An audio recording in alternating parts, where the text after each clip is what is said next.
This episode is brought to you by Shopify. Forget the frustration of picking commerce platforms when you switch your business to Shopify, the global commerce platform that supercharges your selling wherever you sell. With Shopify, you'll harness the same intuitive features, trusted apps, and powerful analytics used by the world's leading brands. Sign up today for your $1 per month trial period at shopify.com/tech, all lowercase. That's shopify.com/tech. Ryan Reynolds here from Mint Mobile. With the price of just about everything going up during inflation, we thought we'd bring our prices down. So to help us, we brought in a reverse auctioneer, which is apparently a thing. Mint Mobile Unlimited Premium Wireless. How to get 30, 30, bit to get 30, bit to get 20, 20, 20, bit to get 20, 20, bit to get 15, 15, 15, 15, just $15 a month? Sold! Give it a try at mintmobile.com/switch. $45 up front for 3 months plus taxes and fees. Promo rate for new customers for limited time. Unlimited more than 40 gigabytes per month. Slows full terms at mintmobile.com.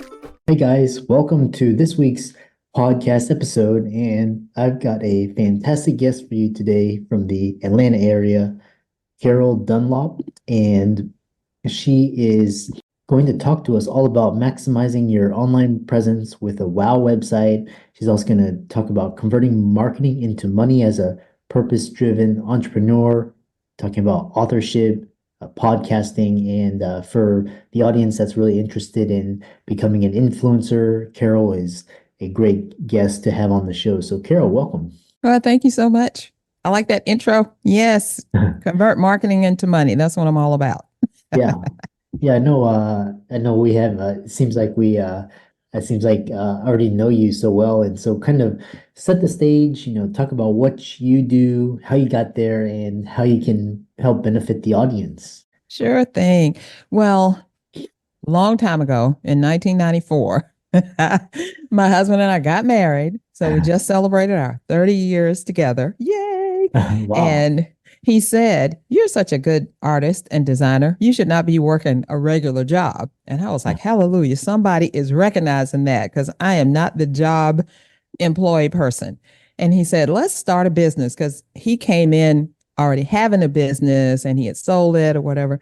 And he says, we're going to make some money helping these entrepreneurs out there get on the World Wide Web. At that time, I was like, what is that? www, what you talking about? So we did it. We started doing web design for people who understood the power of, or the upcoming power of the internet, the www, all of that stuff. And we've done that for the last 30 years. But about maybe 15 years ago, we realized that all the pretty websites in the world are not going to do you any good if nobody comes to them. So we started doing marketing with our people, showing them how they could use social media, content marketing, and email marketing to actually drive people to the wow website that we were building for them. That went over really well. And then I knew that I wanted to write a book. I mean, I've been a writer forever, but never wrote the actual book. I wrote like little ebooks and stuff. I used to be a personal trainer as well. So I'd write stuff for my clients and all that. And I said, I'm going to write a book. So what did I do? I got with two other ladies, started a business. It was called Write Books That Sell Now. And they kind of taught me how to put a book together, put it out there, and all of that. We actually kept that going for about 3 years. And then we, went our separate ways. And that first book that I did, Unmarket Your Business, 10 Ways for Savvy Entrepreneurs to Stand Out, Stop Struggling, and Start Profiting, went to Amazon #1 international bestseller. I was like, well, I guess I did that, right? So a few years went by. That was in 2017. And then the pandemic hit. And right as the pandemic was hitting, a friend of mine told me to go to this online challenge that one of her friends was having. And she said, the first day of it, she said, I can show you how to write a book in 5 days, a guided journal, and you only need one question. I was like, what? That sounds good. So I continued to go to the training, but by the second day, I already knew that I was going to do this. And I was operating this coaching program called Unmarketing Inner Circle. So I invited all my students to come in to the book. I charged them a nominal fee. It was like $97 or something. I was like, we can put this book out there. And I was like, I wonder if I can do bestseller again. And I did. We all hit bestseller. So I was like, yay, we did that. And then I was like, well, so I had, contributors in that one. So then I did a solo book called I Am a Money Magnet. I want to see, can I do it again? I did it again. So that in 2017, that started it. And now I'm a 9-time best-selling author, soon to be 10, because I just released another book that's for fathers, for dadpreneurs. And that's how we help our clients to get their names out there, because we were talking about marketing. Nobody wants to market. Nobody understands marketing. They don't know what to do. They're spending too much money on marketing. They don't know which marketing thing to do. So I make it really simple. I call it the best unmarketing strategy, and that is to write a best-selling book, host an influential podcast like this one, and then create an expert summit, because those things get you out in front of people and you really don't have to pay any money for it, right? So you are capitalizing and getting some ROI on your effort, not necessarily your money. And I've done that since, I want to say 2013. I've done that. Podcasts, summits, and then books since 2017. So I only do what I preach. I only preach what I do. Yeah, and we'll talk about sounds like, because you have a flywheel, sounds like you take a lot of different things and you put it into a funnel. And so kind of talk about, for the audience, these idea of funnels. What is your top of funnel, and then what's your bottom funnel? And then sounds like, we were talking how you can record one video and then it can go out as a blog, as a Twitter feed, as a YouTube. Kind of talk about this flywheel as well. Okay. Yeah. I hadn't thought about it like that, but yeah, that's what it is. Because you got to have one main thing that's really drawing people in. And for me, that's going to be my podcast. I had a podcast a few years ago, and I got it up to 10,000 downloads a week. I was like, woo. But then, you know how you just kind of change and stuff.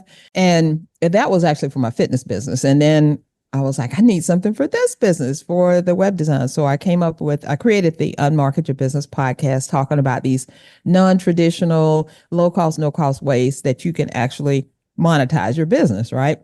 And I stopped doing it for a while because I was kind of off to the book thing. And now I'm circling back around, and the podcast is going to be our main thing, because if you can get into somebody's head, they're listening to you, you're actually in their pocket, or they're in your pocket, and they will listen to you, and they will listen to you, and then they will start to know, like, and trust you, and then they will buy from you. So after they listen to me in the podcast, they're kind of in my funnel, and they're thinking about, oh, could she help me with my book? Could she help me with my website? Could she help me with a summit? Because I talk about all those things. This is not necessarily a lot of money to do them, but you can make a lot of money off of them if you do them correctly. So the podcast is the main thing. And then as they get in, I show them, hey, this is what I did. This is how I took a book. Well, actually, I took my blog, turned it into the book, that first book, Unmarket Your Business, turned it into a blog. And then to promote the book, I started the podcast and I had the summit. So they were all going round and round. And then I got clients from the podcast, clients from the summit, clients from the book. And then I told them, you need to write a book. And so they did it. So it kind of starts like all over again. And you need a website to showcase your podcast and showcase your summit. And so your books can, people can go to your website and look at your books and all of that. So that's kind of how we bring everything together, because you can't just do one thing. You can't just put a book out there and think that everybody and their mother, brother, and sister is going to buy it. It's not going to happen. How many $20 books do you have to sell to make even $1,000, right? But you can use the power of that book and go inside and use those stories and turn it into a blog and do blog posts from it. You can take those blog posts, create a video out of it, put that video on YouTube. Then you can spread that word out there, take the audio out of it, put it on Spotify, and then more people are listening to you. So you can just grow what you're doing organically and not have to spend a lot of money on ads. Because I don't use any ads. I don't use any ads at all. Nothing against ads. I just don't feel confident enough to do them. I've done them before, but I make more money, get more clients out of the stuff that I'm doing rather than throwing my money to ads. Yeah. And so, because you can do, you can do shorts, and then if you have good SEO, if you have an email list. And so you talked about books, podcasts, and summits. So books, for a lot of individuals they want to write a book, what are the essential steps in process of writing and promoting a best-selling book? Did you go through a publisher or you self-published it, and share some success stories of clients who turned their books into powerful marketing tools? Sure, I'd be glad to. No, I self-published. I became a publisher just quite by accident because when you go up to Amazon and open an account, you're actually a publisher and you can actually publish your own stuff or publish other people's stuff. And when I figured that out, I was like, whoa, talk about not just giving somebody something to eat, teaching them how to fish, to catch the stuff and all of that. I was like, okay, that's pretty good. I like that. The main thing about getting a book to bestseller is you have to realize that Amazon wants you to do certain things like they want you to do it. Because I have a book right now with a client. We've been going back and forth with Amazon. They don't like something on the cover, and they never tell you exactly what it is that they don't like or that they want you to do. They just say generally, make sure that your text isn't covering up something. I was like, it's not. So we've been going back and forth for a couple of days now. So hopefully last iteration, because what I did was, and I don't think I've ever done this before. I have a picture in the background and it's very light and I have text on top of it. Apparently Amazon doesn't like that. So they keep saying, the text is being obscured or whatever. So I took the whole thing off, made it a black background because this book has a black and white cover. Hopefully that will go. But mainly you need to look at three things when you get ready to do a book. Who is your audience? What is their biggest problem? And how can you solve it?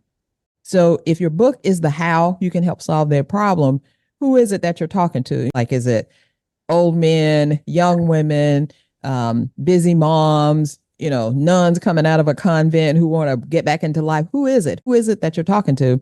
And then you have to figure out what is their biggest problem. And if you structure your book to address their problem, then they're going to buy it because they go, oh, that's for me. I didn't know that was out there. Let me get that right now. And even with the books I do now, and they're mostly journals that I do, because, when that whole low content book came out and everybody's like, oh, low content. Yeah, it's great. Nope. You don't have to write anything, just a bunch of pages, make a notebook. I'm like, well, I'm not doing that. But what I am doing is making a journal that will make you think and help. When you go into it one way and you come out of the journal, you are a changed person. So I call it low content, high value books. Because there's a journal in there where you can write, but there's also stories, there's text, there's information. So I don't classify it as a low content because you get a lot out of it. And in that, working in that, I've helped quite a few, almost 70 authors to become best-selling authors since 2020 that have come to my books, done their own books, and gone on to become multiple best-selling authors and use that book as a cornerstone for their business. Yeah. The other thing is, what's interesting is for the audience, talk about, because for example, the days of like John Grisham or Michael Crichton or J.K. Rowling, these are kind of like, like they, make millions or millions on it. But talk about, for the majority of, indie authors, talk about, kind of sales from books versus the use of the book as a marketing tool to get coaching or sponsorships or other things. Exactly. That's the thing. J.K. Rowling can put a book out right now today, just drop it and say, hey, I got a book. She's going to make $1 million right away. Michelle Obama, the Clintons, any big name person who's out there, they can do a book off anything and make money. But, us, Jim and John Schmo, are not going to be doing that. And like I said, how many books do you have to sell to make a whole lot of money anyway? It's not really about the book. It's actually bigger than the book. The book is just one thing that can go into your marketing toolkit that can help you get speaking engagements and all kind of things. Because you think about it this way, if the book is in the middle and it's $20, right? Would you rather sell a $20 book or get a $2,500 speaking gig? Or maybe make $5,000 on a summit or $10,000, or maybe taking a client that's going to pay you $2,500, or maybe a $5,000 website. The book is just the seed that helps people realize, oh, you hear awareness. It increases awareness. And then once they get into the book, because you can't tell them your whole story in the book. I don't care what you say. you can't put everything into the book. You can only put pieces. And if people want more, they have to actually hire you, come be with you or whatever. That's where you make your money. When you're telling them, I can help you do these things, I can coach you, or I can teach you, or I can create this or whatever, that's where the real money is. But the book itself is something that you put out there as that little nugget or seed and say, hey, I'm here. Come and see all the stuff that I can do. And then you got them. You get them in there, you treat them well, and then you step them up. A perfect example of me getting clients and my clients getting clients is one of my actually my biz bestie. We've been collaborating for a few years now. She actually came around and finally wrote her book. I finally got her to do it. I published the book. She put it out there. She had six co-authors in there with her in the book. One of the ladies, and I was one of the co-authors in her book as well. So one of the ladies that was in there, she was like, oh, Carol, you do websites. So I was like, yeah. So right after the book was done, she was like, I need you to do my website. So boom, there was $5,000 right there. But Nadine has also taken that book that she was doing, that she became bestseller with, and she's created the book is called Activate Your Faith. So she created an Activate Your Faith mastermind. She created an Activate Your Faith club where they were talking about the book and stuff. And then she's gone on.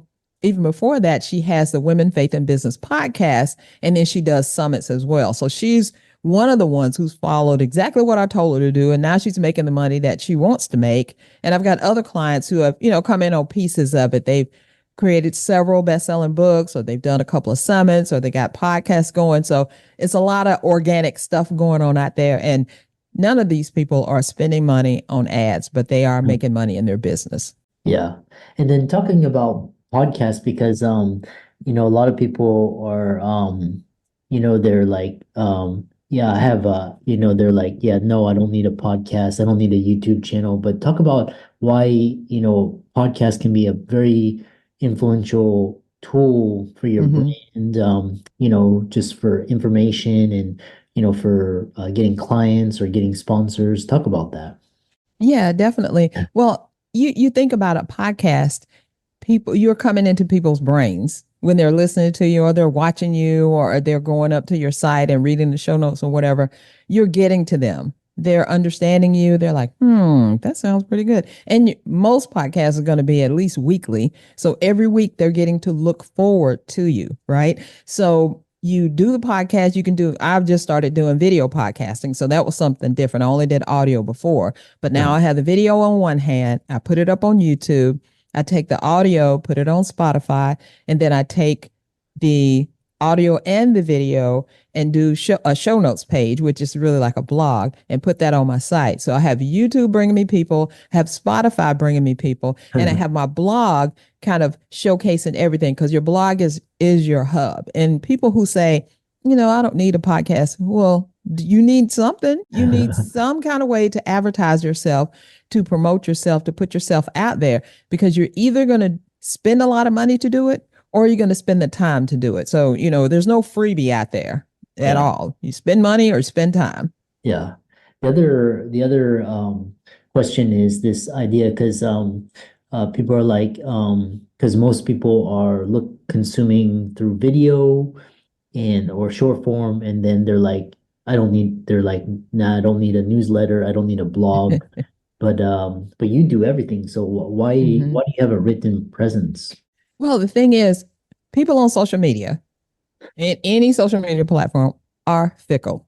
They like you today, they unlike you tomorrow. They're with you today, they're gone tomorrow. And if something happens to that platform, for instance, remember MySpace? Who remembers MySpace? Remember MySpace? That was the it thing. I was on it. I had stuff on it and everything. And then Facebook came along and just wiped them out.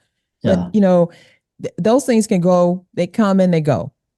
But your website is your hub. It doesn't come and go. Your website is the only thing that you control. And what you put on your website, nobody can tell you to take it down. They can't put you in Facebook jail or Instagram jail and stop you from talking, stop your blog. They can't do anything. So when everything else is down, your website is still there.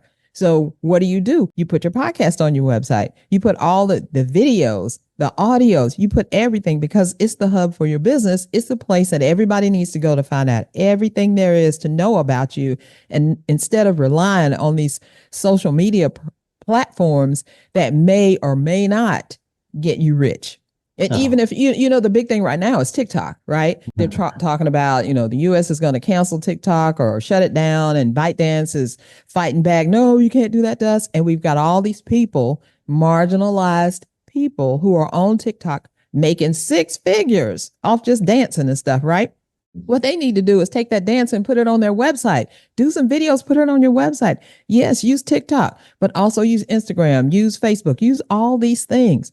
Just today, I'm doing a collaboration with another colleague of mine, and she talks about trauma in the Black community, really, and for Black women specifically, right? Mm-hmm. So we're going to do a collab on July 2nd. So she did all the graphics and stuff, and I'm just posting it. I tried to start a live stream, set up a live stream on Facebook. They were like, no. I don't know why. No, I think it was the trauma, any of those words. They were like, no, but YouTube doesn't have a problem with it. So you got to find the places where you can put your stuff out there that people aren't regulating you and, trying to silence you. So even though we couldn't get on Facebook, okay, I know I can probably put it on Twitter, and we know we're going to be putting it on YouTube. So it's automatically on my website. So that's the power. The power is not in giving all this marketing prominence to all these social media accounts. The thing is, your website should be first thing you think about. How can I get people to my website? And that's what you use social media for, to send them to your website. Your podcast, send them to your website, all of that. Yeah, I love that. It's all about control and ownership. And, a lot of these social media platforms, they're actually designing algorithms to maximize views for their advertisers and not really for you yourself. Mm-hmm. And so, and then also I've noticed that if you contact support, it's almost like going into the dark ages. There's nobody. No. So, I don't know. I don't know where it goes. It's bots that answer you. If you're trying to even report someone who's trying to, impersonate you, and just thank you, and then may or may not get fixed. You don't know. And how is that to run a business, right? Yeah. How is that? So they can't even talk to the people that they're trying to help that platform get the word out. Don't bother with them. Go back to your website, do all the stuff on your website, and just use that social media stuff to bring people back to your website. Yeah, I love that. The next question I have is summits. And what's interesting is I knew that summits became really prominent during COVID because everybody was at home, and then but then after that I noticed, because I did webinars and coaching, but then after the world reopened, people are back in their normal lives, so they don't really do these summits anymore. Talk about how you have to leverage virtual and online summits and events to build a community. Well, the main thing about it is your summit has to be interesting. If it's just dull or just a bunch of people that are there to talk about some thing, nobody's going to attend, even if it's free. So again, you have to know who your audience is, what their problem is, and how you solve it. And then you build a summit around there. The other thing I see people do is they have these 55,000 people in the summit, and they do that purposely so that you can say, oh, I can never keep up with this, so I might as well buy the package. I don't do that. I want people to get a lot out of, I want them to get value out of what I'm presenting. So and I do 1-day summits. I start at like 10 o'clock in the morning, 9 or 10, and I'll go to about between 3 and 5, depending on how many people I have. And it's like 15 minutes for each person, which is enough for you to digest and go on to the next. And it's just 1 day. Yes, I'm tired when I finish, but I feel so fulfilled when I'm done and people love it. And it's just 1 day, it's done, it's over. And I still make money because I still sell the packages. And then when people see me, especially they're seeing me back to back to back, interviewing all these people in the summit, they're going to say, oh, I want something from you. Or I need a website, or I need to know how to do a summit myself. And that's how I get my clients. So I don't care if the people are at home, if they're at work, if they're whatever. If you make something interesting to them that solves their problem, they're going to find a way to get to you. Yeah. Yeah. And then the other, so how can, because I really enjoyed this talk. So Thank you. and you manage a lot of different projects and different venues, and so you're taking a multi strategy approach. And how can people find you and reach out to you and check out your work and then maybe even work with you? Well, awesome. Well, thank you for that. And I've enjoyed this so much. So if you want to find out more about me, my website is the place to go because like I said, I preach what I do and I do what I preach. So go to csicorporation.com, and I have a special free gift for your audience. I'm going to give you a free website planner. And I created this because most people don't know what to do first, second, or third when they're trying to figure out, what do I put on my website? How do I put it up? What do I need? So we created a planner. It's absolutely free. If you go to csicorporation.com/planner, you can download it. It's our free gift to you so you can make your own wow website and stop using all that other stuff and get people come to your site so you can make some money. Yeah, I really enjoyed that, and I love your approach, and I love your you have a lot of insights for the audience to really benefit from. So for the audience, be sure to check out Carol's website and her socials. Give her a like and follow. All these will be in the links in the show notes. Check out her summit. Reach out to her for coaching. And with that, thanks so much for coming on. Well, thank you so much for having me. I really enjoyed it.